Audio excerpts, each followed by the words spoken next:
पहला प्रश्न, वेदांत तथा अष्टावक्र गीता जैसे ग्रंथों द्वारा स्वाध्याय करके यह जाना कि जो पाने योग्य है वह पाया हुआ ही है, उसके लिए प्रयास करना भटकन। इस निष्ठा को गहन भी किया तो भी आत्मज्ञान क्यों नहीं हुआ? कृपया मार्गदर्शन करें।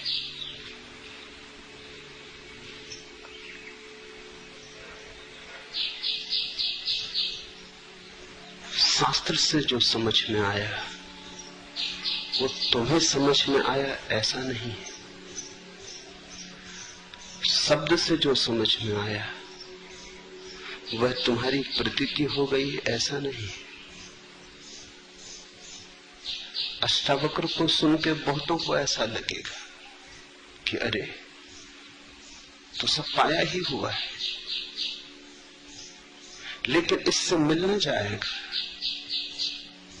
अष्टावक्र को सुन के ही लगने से मिलने का क्या संबंध हो सकता है? ये प्रतीति तुम्हारी होगी, मिला ही हुआ है। ये एहसास तुम्हें हो, ये अनुभूति तुम्हारी हो, ये बौद्धिक निष्कर्ष न हो। बुद्धि तो बड़े जल्दी राजी हो जाती। इससे सरल बात और क्या होगी कि मिला ही हुआ है, चलो झंझट मिटी। अब कुछ खोजने की जरूरत नहीं, ध्यान की जरूरत नहीं, पूजा प्रार्थना की जरूरत नहीं, मिला ही हुआ है। बुद्धि इससे राजी हो जाती, इसलिए नहीं कि बुद्धि समझ गई, बुद्धि राजी हो जाती है क्योंकि मार्ग की अड़चन भी छूटी, साधन का श्रम भी छूटा, उपाय करने की जरूरत भी छूटी। फिर तुम चारों तरफ देखने लगते हो कि अरे अभी तक मिला नहीं। अगर बुद्धि को ही समझने से मिलना था तो फिर अध्यात्म के विश्वविद्यालय हो सकते थे। अध्यात्म का कोई विश्वविद्यालय नहीं, शास्त्र से न मिलेगा, स्वयं की स्वस्फूर्त प्रज्ञा से मिलेगा। अष्टावक्र को सुनो, लेकिन जल्दी मत करना मानने की। तुम्हारा लोभ जल्दी करवा देगा। तुम्हारा लोभ कहेगा ये तो बड़ी सुलभ बात रही, खजाना मिला ही हुआ है, तो चलो पाने की भी उपद्रव मिटा, अब कहीं जाना भी नहीं, अब कुछ करना भी नहीं। यही तो तुम सदा से चाहते थे कि बिना किए मिल जाए। लेकिन ध्यान रखना, इस सबके पीछे पाने की आकांक्षा बनी ही हुई है, बिना किए मिल जाए। पहले सोचते थे करके मिलेगा, अब सोचते हो बिना किए मिल जाए। पाने की आकांक्षा बनी हुई है।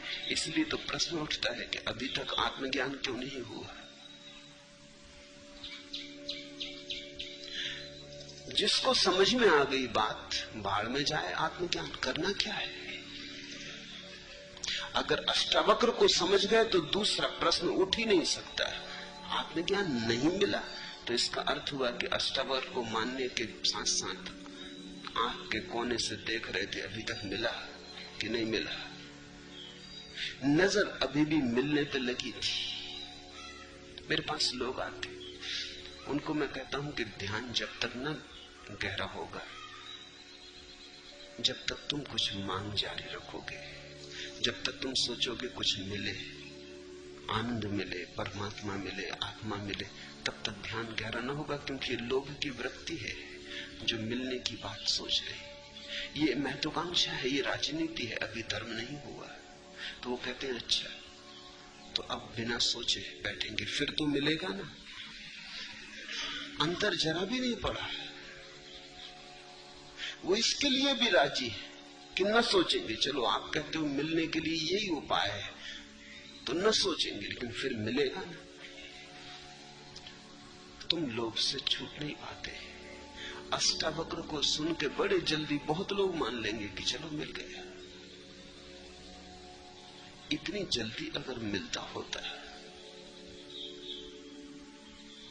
और ऐसा नहीं है कि कोई बाधा है मिलने में, बाधा है तो तुम्हारी कामना की नासमझी है तो बिल्कुल पास, ठीक अष्टावक्र कहते हैं मिला ही हुआ है, लेकिन ये मिला हुआ ही है तब समझ में आएगा जब पाने की सारी आकांक्षा विसर्जित हो जाए,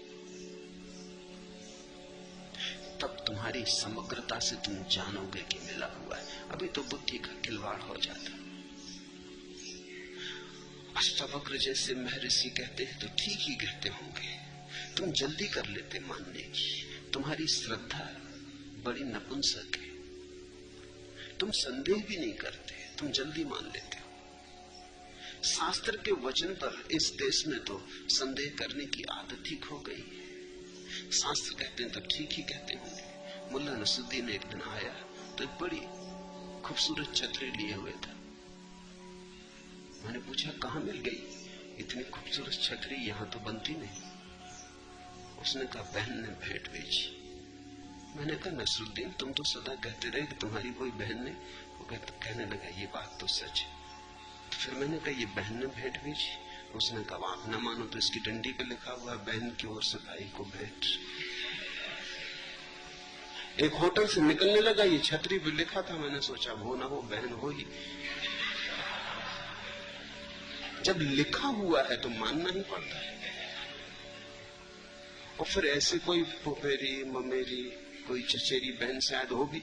और फिर अध्यात्मवादी तो सदा से कहते हैं अपनी पत्नी को छोड़कर सभी को माता बहन समझो। लिखी हुई बात पर और फिर शास्त्र में लिखी हो छपी बात पर बड़े जल्दी श्रद्धा आती। कुछ बात कहो किसी से, वो कहता है कहां लिखी, लिखा हुआ बता दो तो वो राजी हो जाता। जैसे लिखे होने में कोई बल है। कितनी पुरानी तो लोग राजी हो जाते, जैसे सत्य का पुराना होने से कोई संबंध है। किसने कही? अष्टावक्र ने कही, बुद्ध ने कही, महावीर ने कही, तो फिर ठीक ही कही। तुम थोड़ा भी तो अपनी तरफ से थोड़ा भी इंच भर भी जागने का प्रयास नहीं करते। किसी ने कह दी तुमने मान ली, और फिर ऐसी सरल बात कि बिना कुछ किए मिल जाता है। कृष्णमूर्ति को मानने वाले 40 वर्षों से सुन रहे हैं, करीब करीब वे ही के वे लोग, मिला कुछ भी नहीं है। मेरे पास कभी कभी उनमें से कोई आता है तो वो कहता है कि हमें पता है कि सब मिला ही हुआ है, मगर मिलता क्यों नहीं? हम कृष्णमूर्ति को सुनते हैं, बात समझ में आती कि सब मिला ही हुआ है। ये लोभी जन है, ये चाहते ही थे पहले से कि कोई श्रम न करना पड़े, मुफ्त मिल जाए। इन्होंने कृष्णमूर्ति को नहीं सुना, ना अष्टावक्र को समझा है, इन्होंने अपने लोभ को सुना। इन्होंने अपने लोभ के माध्यम से सुना है, फिर उन्होंने अपने हिसाब से व्याख्या कर ली। किसी मित्र ने पूछा है कि अब ध्यान करना बड़ा बेहुदा लगता है, 5-5 ध्यान और अष्टावक्र पे चल रही प्रवचन माला, बड़ा बेहुदा लगता है। ध्यान छोड़ने में कितनी सुगमता है, करने में कठिनता है। अष्टावक्र को भी जो मिला वो कुछ करके मिला ऐसा नहीं, लेकिन बिना कुछ किए मिला ऐसा भी नहीं। अब इसे तुम समझना, ये थोड़ा जटिल मामला है। मैंने तुमसे कहा बुद्ध को मिला जब उन्होंने सब करना छोड़ दिया, लेकिन पहले सब किया। 6 वर्ष तक अथक श्रम किया, सब दांव पर लगा दिया। उस दांव पे लगाने से ही यह अनुभव आया कि करने से कुछ नहीं मिलता। अष्टावक्र को पढ़ने से थोड़ी, नहीं तो अष्टावक्र की गीता बुद्ध के समय में उपलब्ध थी, उन्होंने पढ़ ली होती। 6 साल मेहनत करने की जरूरत न थी। 6 साल अथक श्रम किया, और श्रम कर करके जाना कि श्रम से तो नहीं मिलता। रत्ती रेखा भी न बची भीतर के श्रम करने से मिल सकता है। ऐसी कोई वासना भी न बची भीतर, करके देख लिया नहीं मिलता। ये इतना प्रगाढ़ हो गया कि एक दिन इसी प्रगाढ़ता में करना छूट गया, तभी मिल गया। तो मैं तुमसे ये कहना चाहता हूं कि न करने की अवस्था आएगी जब तुम सब कर चुके होगे। जल्दबाजी मत करना, अन्यथा थोड़ा बहुत ध्यान कर रहे हो वो भी छूट जाएगा। थोड़ी बहुत पूजा प्रार्थना में लगे हो वो भी छूट जाएगी। अष्टावक्र तो दूर रहे, तुम जो हो थोड़े बहुत चल रहे थे इसी यात्रा पर, वो भी बंद हो जाएगा। इसके पहले कि कोई रुके, समग्र रूप से दौड़ लेना जरूरी है। तो ही दौड़ने से नहीं मिलता, ये बोध प्रगाढ़ होता है। छूटता है एक दिन श्रम, लेकिन केवल बुद्धि के समझने से नहीं, तुम्हारा रोआ रोआ, तुम्हारा कण कण समझ लेता है कि व्यर्थ है, उसी घड़ी मिल जाता है। ठीक कहते हैं अष्टावक्र के अनुष्ठान बंधन, लेकिन जो अनुष्ठान करेगा उसको ही पता चलेगा। मैं तुमसे कह रहा हूं क्योंकि अनुष्ठान किया और पाया कि बंधन है। मैं तुमसे कह रहा हूं क्योंकि साधन किए और पाया कि कोई साधन साध्य तक नहीं पहुंचाते। ध्यान कर कर के पाया कि कोई ध्यान समाधि तक नहीं लाता। लेकिन जब ऐसा करके तुम पाते हो कि कोई ध्यान समाधि तक नहीं लाता, ऐसी तुम्हारी गहन होती अनुभूति एक दिन उस जगह आ जाती, 100 डिग्री पर उबलती, तुम सब दांव पे लगा देते हो, कुछ बचाते नहीं, अपने को पूरा झोंक देते हो आग में। श्रम परिपूर्ण हो जाता है, तपस्या पूरी हो जाती है, साधन पूरा हो जाता है। अब तुमसे कोई अस्तित्व ये मांग नहीं कर सकता कि तुमने कुछ भी बचाया था, सब लगा दिया। उस दिन उस प्रगाढ़ता में, उस प्रज्वलित चित्त की दशा में अचानक सब भस्मीभूत हो जाता है। सब साधन, सब अनुष्ठान, सब ध्यान, सब तप त्याग, अचानक तुम जाग के पाते हो कि अरे ये तो मिला ही था जिसे मैं खोज रहा था। लेकिन ये अष्टावक्र को पढ़ने से हो जाता होता तो बात बड़ी सुगम थी। अष्टावक्र को पढ़ना क्या कठिन, सूत्र तो बड़े सीधे साफ है। ध्यान रखना, सीधी सरल बातें समझना इस जगत में सबसे कठिन, और कठिनाई तुम्हारे भीतर से आती। तुम चाहते ही थे कि कुछ ना करना पड़े, ध्यान बहुत मुश्किल से लोग करने को राजी होते। अब ये कसौटी है अष्टावक्र की गीता। अष्टावक्र को सुन के भी जो ध्यान करते रहेंगे वही समझे, जो अष्टावक्र को सुन के ध्यान छोड़ देंगे, अष्टावक्र को तो समझे ही नहीं, ध्यान भी गया। अनुष्ठान करके ही पता चलेगा, अनुष्ठान बंधन। ये तो आखिरी दशा है अनुष्ठान करने की, इससे तुम जल्दबाजी मत कर लेना। वेदांत और अष्टावक्र जैसे ग्रंथों द्वारा स्वाध्याय करके ये जाना, स्वाध्याय करके कहीं किसी ने जाना, पठन पाठन करके किसी ने जाना, शास्त्र शब्दों को सीख लेने से किसी ने जाना। ये जानना नहीं है, ये जानकारी है। जानकारी हुई कहो कि जो पाने योग्य है वो पाया ही हुआ है। अगर जान ही लिया तो बात खत्म हो गई, सूचना मिली, गुदगुदी उठी, लोभ में अंकुर हुआ। लोभ ने कहा अरे हम नाहक मेहनत करते थे, ये अष्टावक्र कहते बिना किए तो चलो बिना किए बैठ जाए, तो तुम बिना किए बैठ गए। थोड़ी देर में तुम देखने लगे अभी तक घटी नहीं घटना, देर लग रही, बांट दिया।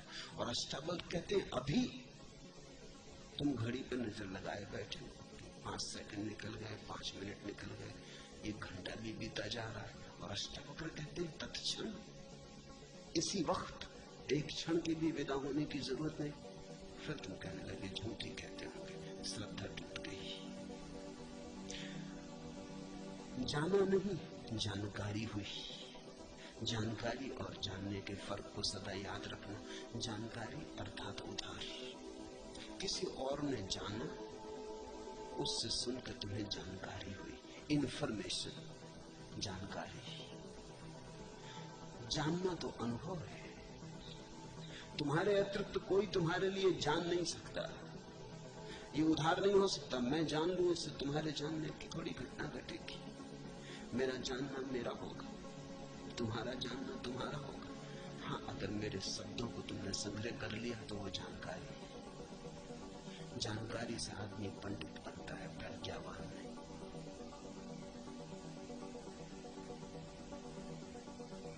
ज्ञान का बोझ इकट्ठा हो जाता है, ज्ञान की मुक्ति नहीं। शब्दों का जाल खड़ा हो जाता है, सत्य का सौंदर्य नहीं। शब्द और घेर लेते हैं और बांध लेते हैं, इसलिए तुम पंडित को बड़ा बंधा हुआ पाओगे। खुला आकाश का ये जाना कि जो पाने योग्य है वो पाया ही हुआ है। अगर जान ही लिया तो अब क्या पूछने को बचा? उसके लिए प्रयास भटकन है। अगर ये जान ही लिया तो अब और क्या पूछने को बचा? इस निष्ठा को गहन भी किया। ये निष्ठा या तो होती है या नहीं होती, इसको ज्ञान गहन करने का उपाय नहीं। गहन कैसे करोगे? निष्ठा होती है तो होती है, नहीं होती तो नहीं होती। गहन कैसे करोगे? क्या उपाय है निष्ठा को गहन करने का? संदेह को दबाओगे, संदेह की छाती पे बैठ जाओगे, क्या करोगे? संदेह को झुठलाओगे, मन में प्रश्न उठेंगे, नहीं सुनोगे। भीतर संदेह का कीड़ा काटेगा और कहेगा कि सुनो भी, कहीं बिना मिले बिना किए कुछ मिला है, बैठे बैठे कहीं कुछ हुआ है। कुछ करने से होता है, खाली बैठने से कहीं होता है, मुफ्त कहीं कुछ मिलता है। किन बातों में पड़े हो, किस भ्रांति में भटके हो? उठो, चलो, दौड़ो, अन्यथा जीवन निकल जाएगा। जीवन निकला ही जा रहा है। ऐसे बैठे बैठे मूर्ख की भांति समय मत गवाओ। ये संदेह उठेंगे, इनका क्या करोगे? इनको दबा लोगे, इनको झुठला दोगे, कहोगे कि नहीं सुनना चाहता, इनको अचेतन में फेंक दोगे, तलघरे में छिपा दोगे भीतर, इनके सामने आंख करके न देखोगे। क्या करोगे निष्ठा गहरा करने में? ऐसा ही कुछ करोगे, किसी तरह का दमन करोगे। ये निष्ठा झूठी होगी, इसके नीचे अविश्वास सुलगता होगा। ये निष्ठा ऊपर ऊपर होगी, इसकी झीनी चादर होगी ऊपर, भीतर अविश्वास के संदेह के अंगारे होंगे। वो जल्दी ही इस निष्ठा को जला डालेंगे। ये निष्ठा किसी भी काम की नहीं, इसको तुम गहरा नहीं कर सकते। निष्ठा होती है तो होती है। ऐसा समझो कि कोई आदमी एक वर्तुल खींचे, आधा वर्तुल खींचे, तो क्या तुम उसे वर्तुल कहोगे? आधे वर्तुल को वर्तुल कहा जा सकता है? चाप कहते हैं, वर्तुल नहीं। वर्तुल तो तभी कहते हैं जब पूरा होता है।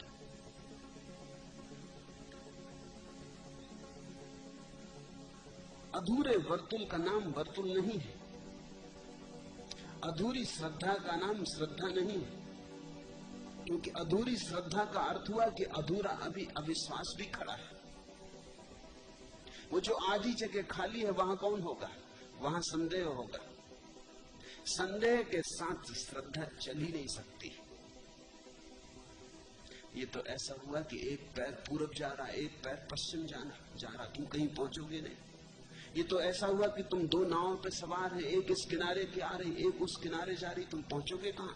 संदेह की यात्रा अलग, श्रद्धा की यात्रा अलग, तुम दो नावों पे सवार हो। अधूरी श्रद्धा का क्या अर्थ, अधूरी निष्ठा का क्या अर्थ? कि आधा अविश्वास, आधा संदेह भी मौजूद है। श्रद्धा होती तो पूरी, नहीं होती तो नहीं होती। और एक और मजे की बात ध्यान रखना, इस जगत में जब भी श्रेष्ठ को निकृष्ट से मिलाओगे तो निकृष्ट कुछ भी नहीं खोता, श्रेष्ठ का कुछ खो जाता है।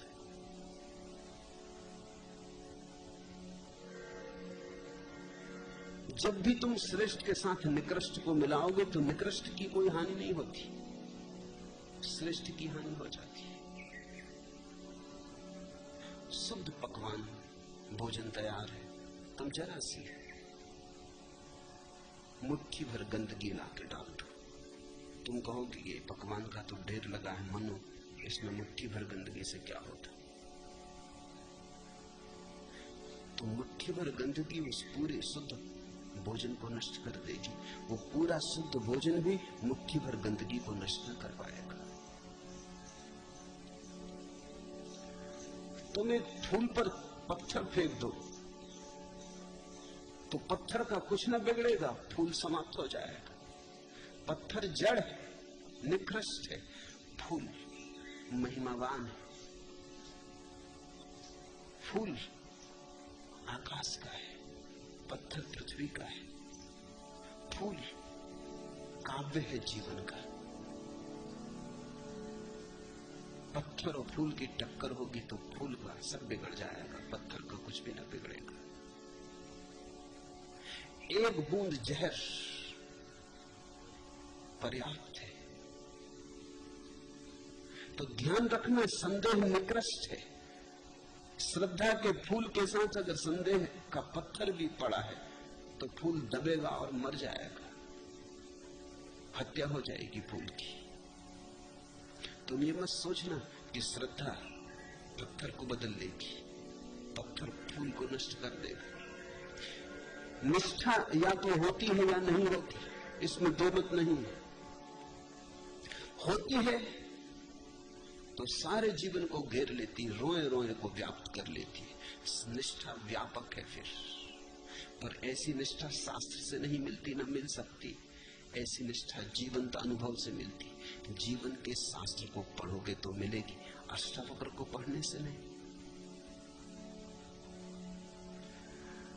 अष्टावक्र को समझ लो, उस समझ को ज्ञान मत समझ लेना।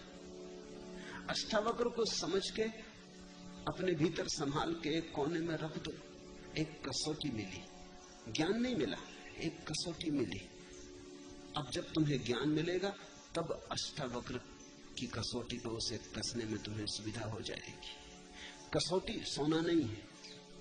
तुम जाते हो एक सुनार के पास, देखते हो रखा है काला पत्थर कसौटी का। वो काला पत्थर सोना नहीं है। जब सोना मिलता है तो सुनार उस काले पत्थर पर घिस के देख लेता है कि सोना सोना है या नहीं। अष्टावक्र की बात को समझ के कसौटी की तरह संभाल के रख लो, गांठ बांध लो। जब तुम्हारे जीवन का अनुभव आएगा तो कस लेना। अष्टावक्र की कसौटी उस वक्त काम आएगी। तुम जान पाओगे कि जो हुआ वो क्या हुआ। तुम्हारे पास समझने को भाषा होगी, तुम्हारे पास समझने को उपाय होगा। अष्टावक्र तुम्हारे गवाह होंगे। मैं शास्त्रों को इसी अर्थ में लेता हूं। शास्त्र गवाह है, अनजाना है मार्ग सत्य का। उस अनजाने मार्ग पर तुम्हें कुछ गवाहियां चाहिए। तुम जब पहली दफे स्वयं सत्य के सामने आओगे, सत्य इतना विराट होगा तुम कपोगे, समझ ना पाओगे, तुम जड़मूल से कप जाओगे। बहुत डर है कि तुम पागल हो जाओ। थोड़ा सोचो तो कि एक आदमी जो जन्मों जन्मों से किसी खजाने को खोज रहा था, एक दिन अचानक पाए कि खजाना वहीं गड़ा है जहां वो खड़ा है, वो पागल नहीं हो जाएगा। ये जन्मों जन्मों की खोज व्यर्थ गई और खजाना यहीं गड़ा था जहां मैं खड़ा। तुम थोड़ा सोचो, उस आदमी पे ये आघात पड़ा हो जाएगा तो इतने दिन में व्यर्थ जिया। तो ये सारा अनंत काल तक जीना एक निरर्थक चेष्टा थी, एक दुख स्वप्न था जिसे मैं खोज रहा था, वो भीतर पड़ा था। क्या ऐसी चोट में संघात में आदमी पागल ना हो जाएगा? उस वक्त अष्टावक्र की मधुर वाणी शीतल करेगी। उस वक्त वेदांत, बुद्ध के वचन, उपनिषद, बाइबल, कुरान तुम्हारे साक्षी होकर खड़े हो जाएंगे। उनकी उपस्थिति में जो नया तुम्हें घट रहा है तुम उसे समझने में सफल हो पाओगे, अन्यथा अकेले में बड़ी मुश्किल हो जाएगी। शास्त्रों पर मैं बोल रहा हूं इसलिए नहीं कि शास्त्रों को सुन के तुम ज्ञानी हो जाओगे, इसलिए बोल रहा हूं कि ध्यान के मार्ग पर चले हो, आज नहीं कल घटना घटेगी, घटनी ही चाहिए। जब घटना घटे तो ऐसा न हो कि सोना सामने हो और तुम समझ भी ना पाओ। कसौटी तुम्हें दे रहा हूं, इन कसौटियों पर कस लेना। अष्टावक्र शुद्धतम कसौटी है। अष्टावक्र पर निष्ठा नहीं करनी है, अष्टावक्र की कसौटी का उपयोग करना है स्वयं के अनुभव पर। अष्टावक्र को गवाही बनाना है। जीसस ने कहा है अपने शिष्यों से कि जब तुम पहुंचोगे मैं तुम्हारा गवाह रहूंगा। शिष्य को तो फिर भी गलत समझे। शिष्य तो समझे कि हम जब मरेंगे और परमात्मा के स्वर्ग में पहुंचेंगे तो जीसस हमारी गवाही देंगे कि ये मेरे शिष्य, इन्हें भीतर आने दो, ये अपने वाले ईसाई, इनके साथ थोड़ी विशेष अनुकंपा करो, इन पर प्रसाद ज्यादा हो। लेकिन जीसस का मतलब बहुत और था। जीसस ने कहा कि जब तुम पहुंचोगे मैं तुम्हारी गवाही होऊंगा। इसका ये मतलब नहीं कि जीसस वहां खड़े होंगे, लेकिन जीसस ने जो कहा है वो कसौटी की तरह पड़ा रहेगा। जब तुम्हारा अनुभव होगा झट तुम उसे कस लोगे और गुत्थी सुलझ जाएगी। अन्यथा असत्य में भटके हो इतने दिन तक कि तुम्हारी आंखें असत्य की आदी हो गई। सत्य का आघात कहीं तुम्हें तोड़ न दे, विक्षिप्त न कर दे। इसे याद रखना, सत्य के बहुत खोजी पागल हो गए। सत्य के बहुत खोजी ठीक उस दशा के करीब जब परमहंस होने को होते हैं तभी पागल हो जाते, विक्षिप्त हो जाते, क्योंकि घटना इतनी बड़ी है, अविश्वसनीय है, भरोसे योग्य नहीं है। जैसे पूरा आकाश टूट पड़े तुम पर, छोटा तुम्हारा पात्र है और विराट तुम्हारे पात्र पर बरस जाए, तुम अस्त व्यस्त हो जाओगे, तुम संभाल ना पाओगे। जैसे सूरज एकदम सामने आ जाए और तुम्हारी आंखें झपक आ जाए, धुंधल का हो जाए, सूरज सामने हो अंधेरा हो जाए क्योंकि तुम्हारी आंखें बंद हो जाएं, उस घड़ी अष्टावक्र के वचन तुम्हें सूरज को समझने में उपयोगी हो जाएगी। उस समय तुम्हारे अचेतन में पड़ी अष्टावक्र की वाणी तत्क्षण मुखर हो जाएगी। गूंजने लगेंगे उपनिषद के वचन, गूंजने लगेगी गीता, गूंजने लगेगा कुरान, उठने लगेंगी आयतें। उनकी गंध तुम्हें आश्वस्त करेगी कि तुम घर आ गए हो, घबराने की कोई बात नहीं, ये विराट हो तुम। अष्टावक्र कहते हैं तू व्यापक है, तू विराट है, तू विभु है, तू कर्म शून्य है, तू शुद्ध बुद्ध, तू सिर्फ ब्रह्म स्वरूप है। ये वचन उस क्षण व्याख्या बनेगी। इन पर निष्ठा करने मात्र से, इनको पकड़ लेने मात्र से तुम कहीं भी पहुंचोगे नहीं। और लोग तुम्हारा भीतर खड़ा है कि आत्मज्ञान हुआ नहीं।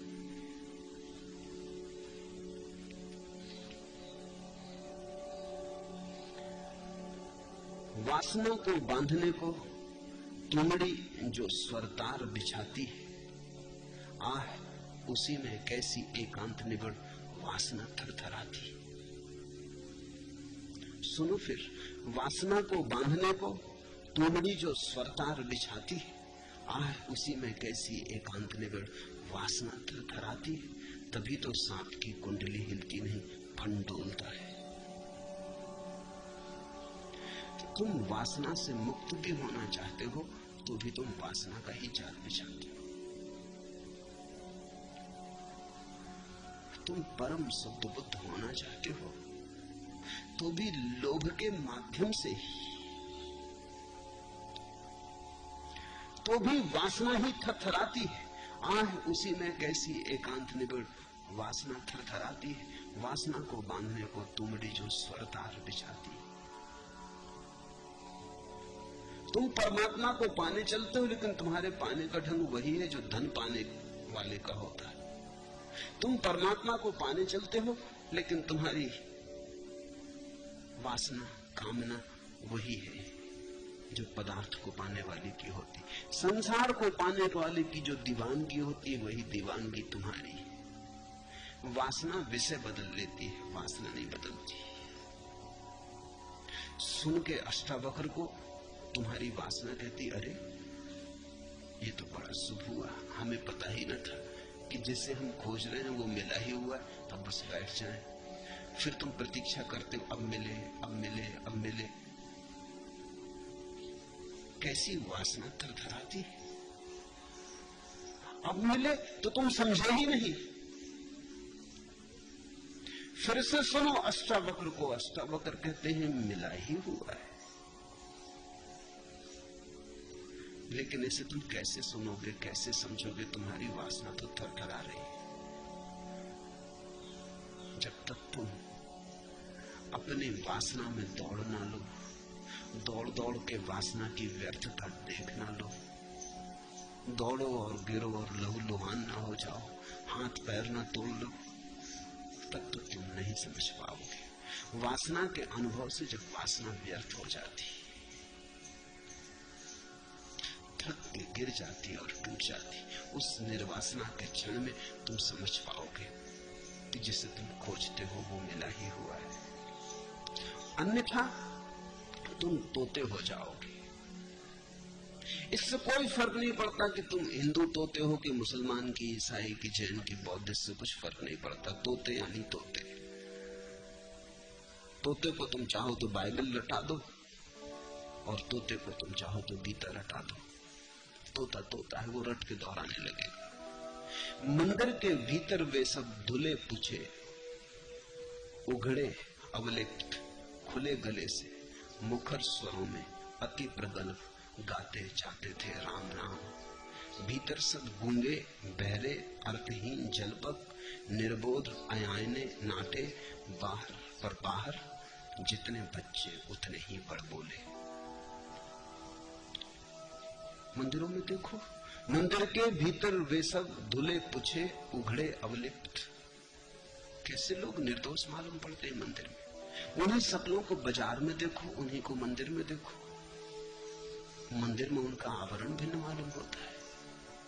खुले गले से मुखर स्वरों से अति प्रगल्भ गाते जाते थे राम नाम। देखा तुमने माला लिए किसी को राम नाम जपते, राम चदरिया ओढ़े, चंदन तिलक लगाए, कैसी शुभ्र लगती प्रतिमा। इन्हीं सज्जन को बाजार में देखो, भीड़ भाड़ में देखो, पहचान भी ना पाओगे। लोगों के चेहरे अलग अलग हैं। बाजार में एक चेहरा ओढ़ लेते, मंदिर में एक चेहरा ओढ़ लेते। अति प्रगल्भ गाते जाते थे राम नाम। भीतर सब गूंगे बहरे अर्थहीन जलपक, निर्बोध अयाने नाटे, पर बाहर जितने बच्चे उतने ही बड़ बोले। जानकारी तुम्हें तोता बना सकती, बड़ बोला बना सकती। जानकारी तुम्हें धार्मिक होने की भ्रांति दे सकती, धोखा दे सकती, लेकिन ज्ञान उसे मत मान लेना। और जानकारी के आधार पर तुम जो निष्ठा संभालोगे, वो निष्ठा संदेह के ऊपर बैठी होगी, संदेह के कंधे पर सवार होगी। वो निष्ठा कहीं सत्य के द्वार तक ले जाने वाली नहीं। उस निष्ठा पर बहुत भरोसा मत कर। वो निष्ठा दो कौड़ी की है। निष्ठा आनी चाहिए स्वानुभव से, निष्ठा आनी चाहिए शुद्ध निर्विकार स्वयं की ध्यान अवस्था से।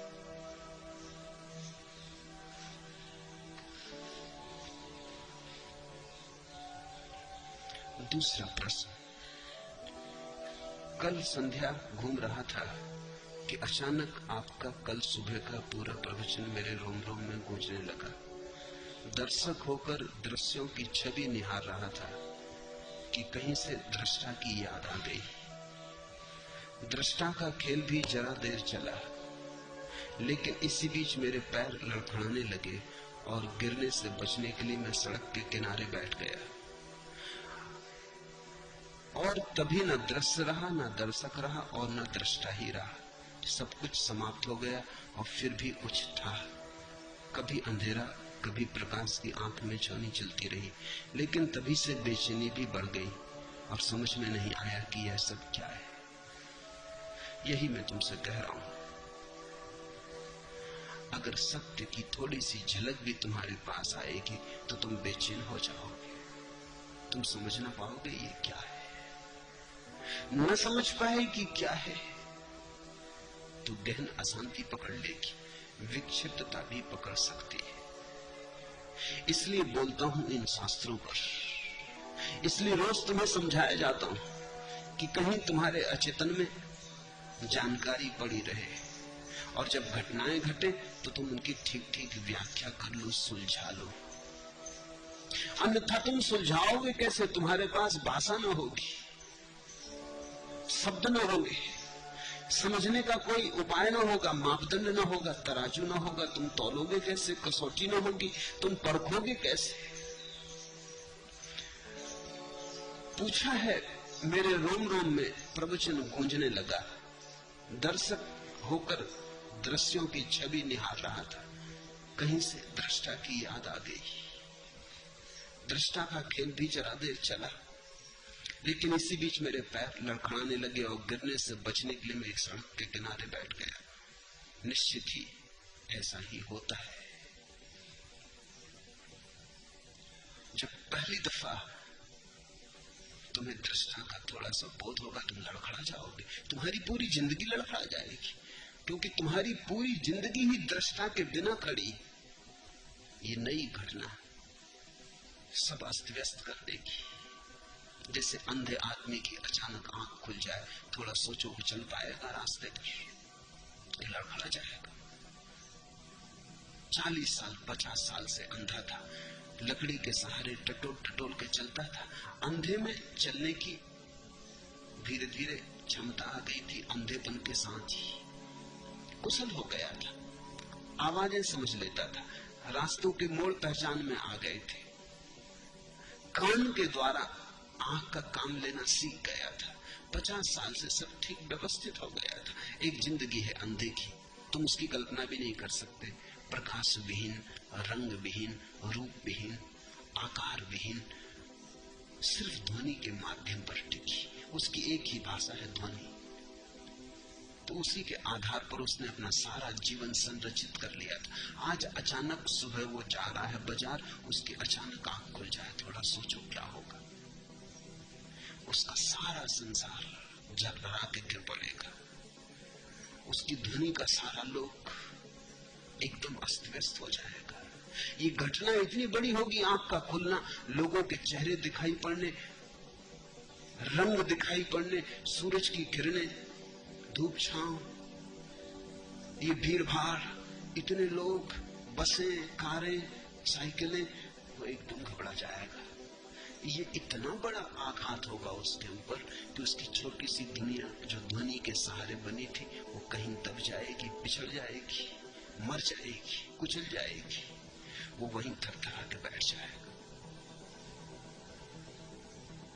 लड़खड़ा के गिर पड़ेगा, शायद घर ना आ सके या बेहोश हो जाए। और ये उदाहरण कुछ भी नहीं। जब तुम्हारे जीवन में दृष्टा का प्रवेश होगा, एक किरण भी दृष्टा की आएगी, तो ये उदाहरण कुछ भी नहीं है, वो घटना और भी बड़ी है। भीतर की आंख खुल रही, तुमने उस भीतर की आंख के बिना ही अपना एक संसार रच लिया है। अचानक वो भीतर की आंख खुलते ही तुम्हारे सारे संसार को गलत कर देगी। तुम चौंक के अवाक रह जाओगे। जिसने पूछा है ठीक ही पूछा, अनुभव से पूछा है। इसे ख्याल करना, प्रश्न दो तरह के होते हैं, एक तो सैद्धांतिक होते हैं, उनका कोई बड़ा मूल्य नहीं होता। ये प्रश्न अनुभव का है। अनुभव से न हुआ होता तो ये प्रश्न बन ही नहीं सकता था। ये पैर लड़खड़ाए ना होते तो ये प्रश्न बन नहीं सकता था। ये प्रश्न सीधे अनुभव का है। कहीं से दृष्टा की याद आ गई। गूंज रहे होंगे अष्टावक्र के वचन, जो मैंने कहा था सुबह, उसकी गूंज बाकी रह गई होगी, उसकी सुगंध तुम्हारे भीतर उठ रही होगी, उसकी थोड़ी सी लकीरें कहीं उलझी रह गई होंगी। आ गई कहीं से दृष्टा की याद। दृष्टा का खेल थोड़ी देर चला, शायद क्षण भरी चला हो। वो क्षण भी बहुत लंबा मालूम होता है जब खेल दृष्टा का चलता है, क्योंकि दृष्टा समयातीत है। यहाँ घड़ी में क्षण बीतता है, वहां दृष्टा होने में ऐसा लग सकता है कि सदियां बीत गई। ये घड़ी वहां काम नहीं आती। ये घड़ी भीतर की आंख के लिए नहीं बनी। थोड़ी देर खेल चला, लेकिन इसी बीच मेरे पैर लड़खड़ाने लगे, जिनसे बचने के लिए मैं सड़क के किनारे बैठ गया। ये लड़खड़ाहट बताती है कि घटना घटी। प्रश्न पूछने वाले ने सुन के प्रश्न नहीं पूछा है, पढ़ के प्रश्न नहीं पूछा है, कुछ घटा। और तभी न दृश्य रहा, न दर्शक रहा, न दृष्टा रहा। उस लड़खड़ाहट में सब बिखर गया, सब खो गया। ऐसी घड़ी में ही कभी विक्षिप्तता आ सकती है, अगर धीरे धीरे अभ्यास न हो। अगर रत्ती रत्ती हम इसको आत्मसात न करते चले और ये एकदम से फूट पड़े तो विस्फोट हो सकता है। सब कुछ समाप्त हो गया और फिर भी कुछ था, निश्चित कुछ था। वस्तुतः पहली दफा सब कुछ था। तुम्हारा सब कुछ समाप्त हो गया। तुमने जो बना ली थी अपनी छोटी सी घास फूस की कुटिया, वो गिर गई। आकाश था, चांद तारे थे, परमात्मा ही बचा। तुमने जो बना ली थी सीमाएं रेखाएं, वो खो गई। निरभ्र आकाश बचा। तुमने जो छोटे से में रहने का अभ्यास कर लिया था, वो लड़खड़ा गया। उसी के लड़खड़ाहट में तुम भी घबरा के किनारे बैठ गए। निश्चित कुछ था, लेकिन जिसको यह अनुभव हुआ अवाक कर गया। वो पकड़ नहीं पाया क्या था, कौन था। तुम्हें ख्याल है, कभी कभी ऐसा होता, सुबह अचानक कोई तुम्हें जगा दे, जब तुम गहरी नींद में सोए थे, 5 बजे हो, तुम गहरी नींद में थे, रात की सबसे गहरी घड़ी थी, कोई अचानक जगा दे, कोई शोरगुल हो जाए, रास्ते पर कोई बम फूट जाए, कोई कार टकरा जाए द्वार पर, कोई शोरगुल हो जाए, तुम अचानक से जग जाओ। अचानक नींद से एकदम होश में आ जाओ। नींद की गहराई से तीर की तरह आ जाओ। साधारणतः हम जब आते हैं नींद की गहराई से तो धीरे धीरे आते हैं। पहले गहरी नींद छूटती है, फिर धीरे धीरे सपने तैरना शुरू होते, फिर सपनों में हम थोड़ी देर रहते हैं। इसलिए तुम्हें सुबह के सपने याद रहते हैं, रात के सपने तुम्हें याद नहीं रहते, क्योंकि सुबह के सपने बहुत हल्के होते और नींद और जागरण के ठीक मध्य में होते। फिर धीरे धीरे सपने हटते, फिर अधूरी अधूरी टूटी सी नींद होती, फिर धूप छांव की आंख में जोनी चलती थोड़ी देर, क्षण भर को लगता है जागे, क्षण भर को फिर नींद में हो जाते, करवट बदल लेते, करवट बदलते तब लगता है जागे हैं। बीच में आवाज भी सुनाई जाती कि पत्नी चाय बनाने लगी, कि बर्तन गिर गया, कि दूध वाला आ गया, कि राह से कोई गुजर रहा, कि नौकरानी ने दस्तक दी, कि बच्चे स्कूल जाने की तैयारी करने लगे।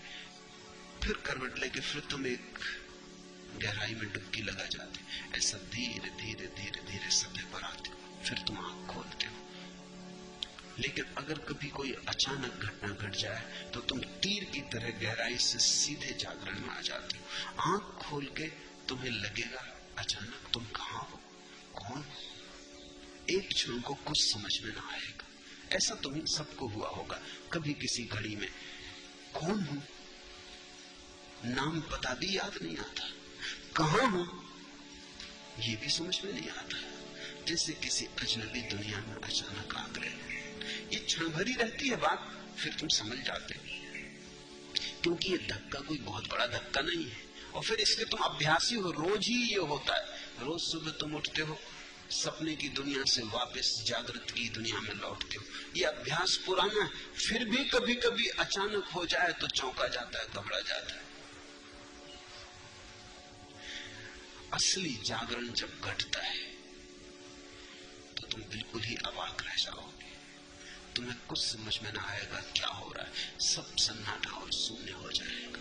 लेकिन ठीक हुआ, न दृष्टा रहा, न दर्शक, न दृश्य, सब कुछ समाप्त हो गया। फिर भी कुछ था। इस कुछ को ही तुम व्याख्या कर सको, इसलिए इतने शास्त्रों पर मैं बोल रहा हूं।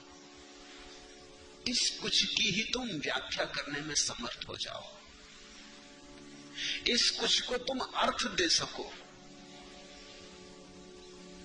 इस कुछ की तुम प्रतिभिज्ञा कर सको। परिभाषा कर सको, नहीं तो ये कुछ तुम्हें डुबा देगा, तुम बाढ़ में बह जाओगे। तुम्हारे पास खड़े होने को कोई जगह रहे, इसलिए इतनी बातें कह रहा हूं।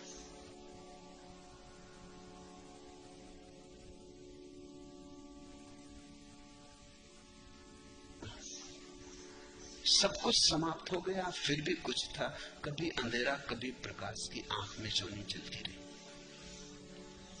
लेकिन तभी से बेचैनी बढ़ गई है और समझ में नहीं आता कि यह सब क्या था।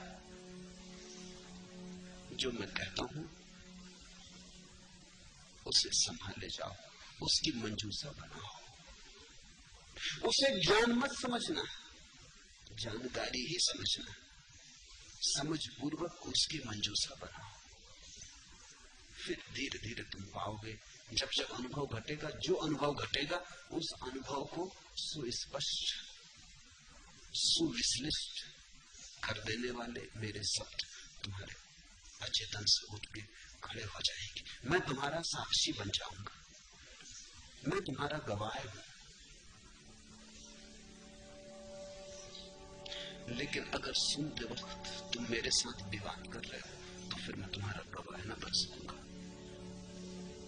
अगर सुनते वक्त तुम मुझसे किसी तरह का आंतरिक संघर्ष कर रहे हो, तर्क कर रहे हो, अगर सुनते वक्त तुम मुझे सहानुभूति प्रेम से नहीं सुन रहे हो, विवाद कर रहे हो, तो मैं तुम्हारा गवाह न बन सकूंगा।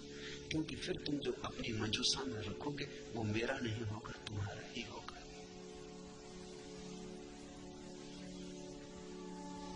कल रात ऑस्ट्रेलिया से आए एक मनोवैज्ञानिक ने संन्यास लिया।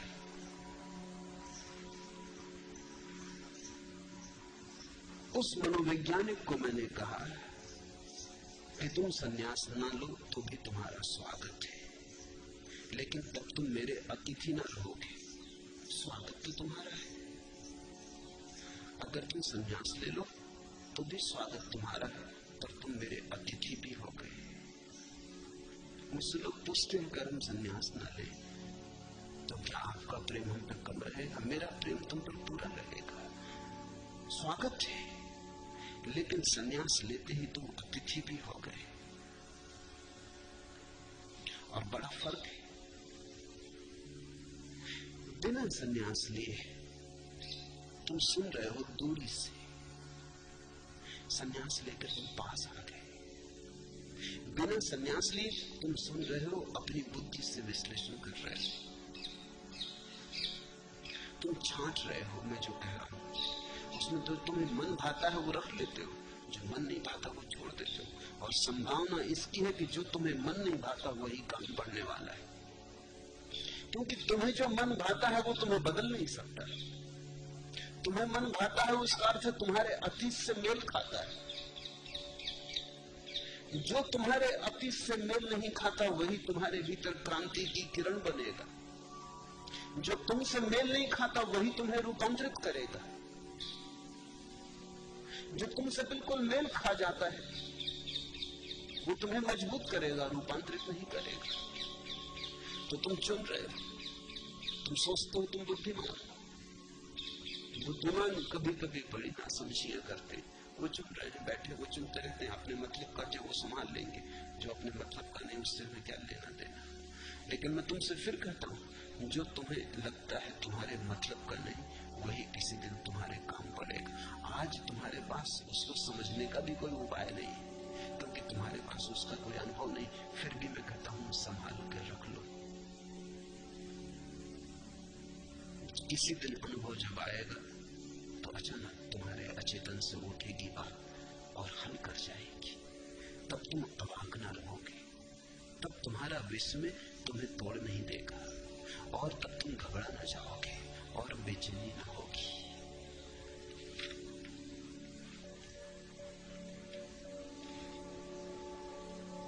ऊपर ही ऊपर जो हवा ने गाया, देवदारू ने दोहराया, जो हिम चोटियों पर झलका, जो सांझ के आकाश से छलका, वह किसने पाया? जिसने आयत्त करने की आकांक्षा का हाथ बढ़ाया।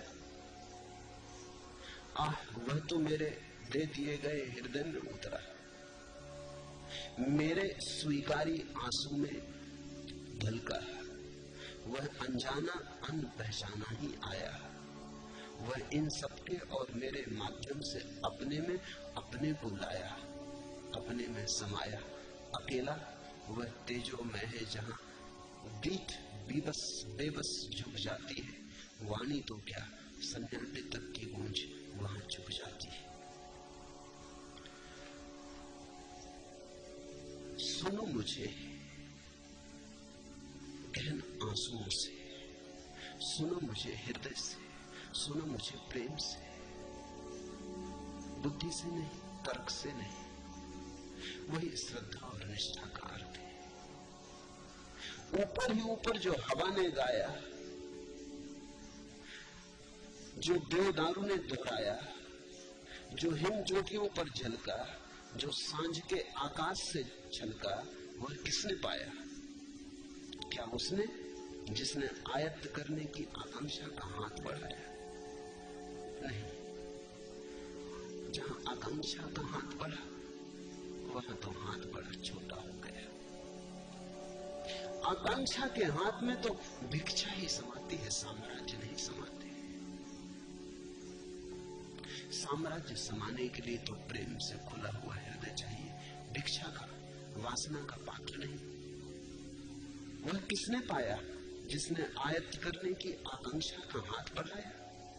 तो तुम मुझे यहां ऐसे सुन सकते हो कि चलो जो अपने मतलब का हो उसे उठा ले, अपनी झोली में संभाल ले। तो हम आकांक्षा के हाथ से मेरे पास आ रहे।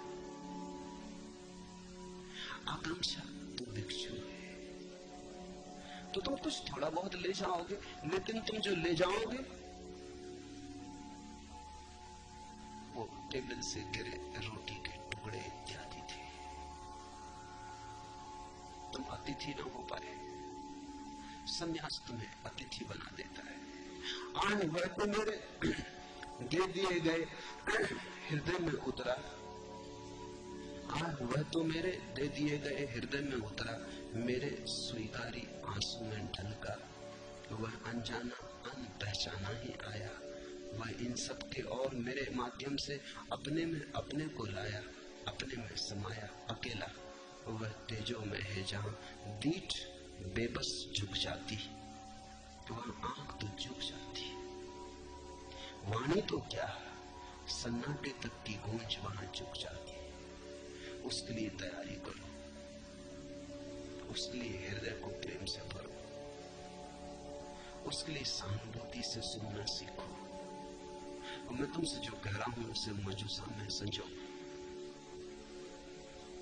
तो फिर बेचैनी ना होगी, फिर वो उतरे अपरिचित अनजान तुम उसे समझ पाओगे, तुम उसके गूढ़ स्वर को समझ पाओगे, तुम उसके सन्नाटे में डूबोगे नहीं, घबराओगे नहीं, मुक्त हो जाओगे। अन्यथा वो मौत जैसा लगेगा। परमात्मा अगर बिना समझे हुए आ जाए, तुम्हारे पास अगर समझने का कोई भी उपाय न हो, तो मौत जैसा लगेगा कि मरे। अगर तुम्हारे पास समझने का थोड़ा उपाय हो, थोड़ी तैयारी हो, तुमने सद्गुरुओं से कुछ सीखा हो, सत्संग किया हो, तो परमात्मा मोक्ष है, अन्यथा मृत्यु जैसा मालूम पड़ता है। और एक बार तुम घबरा गए तो तुम उस तरफ जाना बंद कर दोगे। एक बार तुम बहुत भयभीत हो गए तो तुम्हारा रोआ रोआ डरने लगेगा, तुम और सब जगह जाओगे, वहां न जाओगे जहां ऐसा भय, जहां हाथ पैर लड़खड़ा जाए, जहां राह के किनारे बैठ जाना पड़े, जहां सब धूमिल हो जाए, सब खोता मालूम पड़े, कुछ अज्ञात अनजाना शेष रहे और घबराए और बेचैनी दे, फिर तुम वहां न जाओगे। रविन्द्रनाथ का गीत है कि मैं परमात्मा को खोजता था अनेक जन्मों से, बहुत खोजा, मिला नहीं। कभी कभी दूर, बहुत दूर चांदारों पर उसकी झलक दिखाई पड़ जाती थी, आशा बंधी रही, खोजता रहा। फिर एक दिन संयोग और सौभाग्य उसके द्वार पर पहुंच गया। शांति लगी थी, यही रहा घर भगवान का। चढ़ गया सीढ़ियां एक छलांग में, जन्मों जन्मों की यात्रा पूरी हुई थी। अहोभाग्य, हाथ में सांकल लेकर बजाने को ही था कि तब एक भय पकड़ा कि अगर वो मिल गया तो फिर मैं क्या करूंगा। अब तक परमात्मा को खोजना ही तो मेरा कुल कृत्य था, अब तक इसी सहारे जिया, यही थी मेरी जीवन यात्रा। तो परमात्मा अगर मिल गया तो वो तो मृत्यु हो जाएगी, फिर मेरे जीवन का क्या, फिर मेरी यात्रा कहां, फिर कहां जाना है, किसको पाना है, क्या खोजना है, फिर तो कुछ भी ना बचेगा। तो बहुत घबरा गया, छोड़ दी सांकल आहिस्ता से कि कहीं आवाज ना हो जाए, कहीं वो द्वार खोल ही न दे। जूते हाथ में ले लिए, भागा। तो तब से भाग रहा हूं, अब भी खोजता हूं। रविन्द्रनाथ ने लिखा है उस गीत में, अब भी खोजता हूं परमात्मा को, हालांकि मुझे पता है उसका घर कहां है। उस जगह को भर छोड़ के सब जगह खोजता हूं, क्योंकि खोजना ही जीवन है। उस जगह पर जाने से बचता हूं, उस घर की तरफ भर नहीं जाता, वहां से किनारा काट लेता हूं और सब जगह पूछता फिरता हूं परमात्मा कहां है। और मुझे पता है कि परमात्मा कहां है। मेरे देखे बहुत लोग अनंत जन्मों की यात्रा में कई बार उस घर के करीब पहुंच गए, लेकिन घबरा गए। ऐसे घबरा गए कि सब भूल गया, वो घबराहट नहीं भूली है अभी तक। इसलिए लोग ध्यान करने को आसानी से उत्सुक नहीं होते, ध्यान वगैरह की बात से ही लोग डरते हैं, बचते हैं।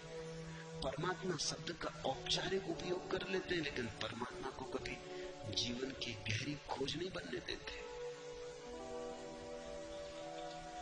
मंदिर मस्जिद हो आते हैं, सामाजिक औपचारिकता है, लोकाचार, जाना चाहिए इसलिए चले जाते हैं, लेकिन कभी मंदिर को, मस्जिद को हृदय में नहीं बसने देते, उतना खतरा मोल नहीं लेते, दूर दूर रखते हैं परमात्मा को। उसका कारण होगा कहीं किसी गहन अनुभव में, कहीं छिपी किसी गहरी स्मृति में कोई भय का अनुभव छिपा है। कभी लड़खड़ा गए होंगे उसके घर के पास। अब जिन मित्र को यह अनुभव हुआ है, अगर वो ठीक से न समझे तो घबराने लगेंगे। रास्ते पर ऐसा घबरा के बैठ जाना, हाथ पैर कब जाना, हृदय का जोर से धड़कने लगना, श्वास का बेतहासा चलने लगना, कुछ से कुछ हो जाए, ऐसे ध्यान से दूर ही रहना अच्छा। ये तो झंझट की बात है। फिर लौट आए सो ठीक, अगर न लौट पाए तो, अगर ऐसे ही बैठे रह जाएं रास्ते के किनारे तो लोग पागल समझ लेंगे। घड़ी दो घड़ी तो ठीक, फिर पुलिस आ जाएगी, फिर पास पड़ोस के लोग कहेंगे अब इनको उठाओ अस्पताल में, जो क्या हो गया। चिकित्सक इंजेक्शन देने लगेंगे कि इनका होश खो गया, कि मस्तिष्क खराब हो गया। मेरे एक मित्र ने लिखा है, सन्यासी है, कि यहां से गए तो नाचते हुए आनंदित होकर गए। घर के लोगों ने कभी उन्हें नाचते और आनंदित तो देखा नहीं था। जब वो घर नाचे आनंदित पहुंचे, लोगों ने समझा पागल हो गए। घर के लोगों ने एकदम दौड़ के उनको पकड़ लिया कि बैठो, क्या हो गया तुम? अरे उनका मुझे कुछ हुआ नहीं, मैं बड़ा प्रसन्न हूं, आनंदित। वो जितने ज्ञान की बातें करें घर के लोग, उतने संदिग्ध हुए कि गड़बड़ हो गई। वो उन्हें घर से न निकलने थे, जबरदस्ती उनको अस्पताल में भर्ती करवा दिया। उनका पत्र आया कि मैं बड़ा हंस रहा हूं यहाँ अस्पताल में, खूब मजा है, मैं दुखी था, मुझे कोई अस्पताल में लाया, अब मैं प्रसन्न हूं तो लोग मुझे अस्पताल ले आए। मैं देख रहा हूं खेल, मगर वो समझते हैं कि मैं पागल हूं, और जितना वो मुझे समझते हैं कि पागल हूं, उतनी मुझे हंसी आती। जितनी मुझे हंसी आती वो समझते हैं बिल्कुल गए काम से।